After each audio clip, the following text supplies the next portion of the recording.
ദക്ഷരാജൻ പണ്ട് യാഗം ചെയ്തിരുന്ന ദേശം, ദക്ഷിണ കാശിയെങ്ങും കേളി കേട്ട ദേശം, സഖ്യശൈല കാനേനങ്ങൾ കാവൽ നിൽക്കും ദേശം, സഖ്യമല മർത്തടത്തിൽ മിന്നിടുന്ന ദേശം, കാലകാലൻ പണിയിടുന്ന സുന്ദരി വന്നതിലെന്തു മാത്രം സന്തോഷമുണ്ടെൻ്റെ ജീവനാഥ എന്ന് മാത്രമല്ല, ഇന്നാമഹായാഗ സന്നിധിയിൽ എന്തെല്ലാം കാഴ്ചയുണ്ടായിരിക്കും.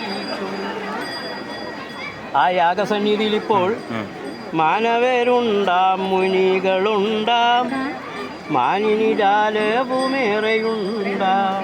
ഇവ രണ്ടു വേണമ. ഇന്ദ്രനും ചന്ദ്രനും മറ്റനേകം ദേവസമൂഹങ്ങളൊക്കെയുണ്ടാം. ക്ഷണിച്ചു ദേഷൻ പാരിൽ മഹായാഗമൊന്നൊരുക്കി. ആ യാഗം ഒരുക്കിയത് എന്തിനാണെന്ന് വെച്ചാൽ, പൂർവവിരോധം പ്രകടമാക്കി പാരമെന്നെ പരിഹസി.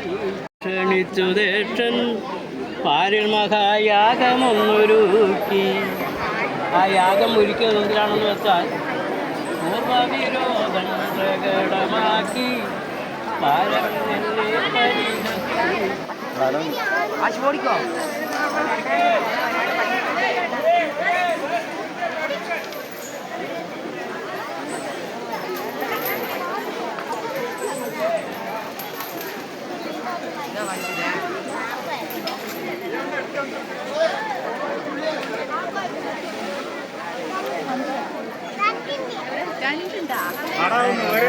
രണ്ടുണ്ട്.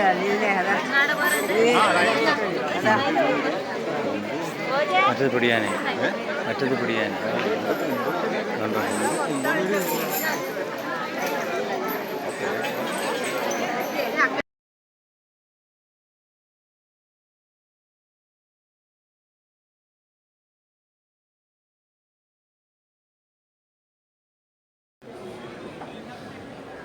കൊട്ടിയൂർ മഹാക്ഷേത്രം, അതിൻ്റെ ആരംഭം എന്ന് പറയുന്നത് പരശുരാമൻ്റെ കാലത്താണെന്നാണ് പറയുന്നത്. പിന്നെ ഇവിടെ പട്ടോല എന്ന് പറഞ്ഞ ഒന്നുണ്ട്. ആ പട്ടോലയിൽ എങ്ങനെയാണ് അത് കഴിഞ്ഞതിന് ശേഷം ഇതിൻ്റെ ഇവിടെ നടപടിക്രമങ്ങൾ കൂടി ചിട്ടപ്പെടുത്തിയത് ശങ്കരാചാര്യരുടെ കാലത്താണ്. പ്രതിഷ്ഠ കഴിഞ്ഞതിന് ശേഷം ചിട്ടപ്പെടുത്തണം. ആ ചിട്ടപ്പെടുത്തിയ നടപടികളൊക്കെ ചിട്ടപ്പെടുത്തി. ഈ ക്ഷേത്രത്തോടനുബന്ധിച്ച് ഈ ക്ഷേത്രം കൂടാണ്ട് 10 ക്ഷേത്രമുണ്ട് വേറെ. അത് 4 ക്ഷേത്രം കോഴിക്കോട് ജില്ലയിൽ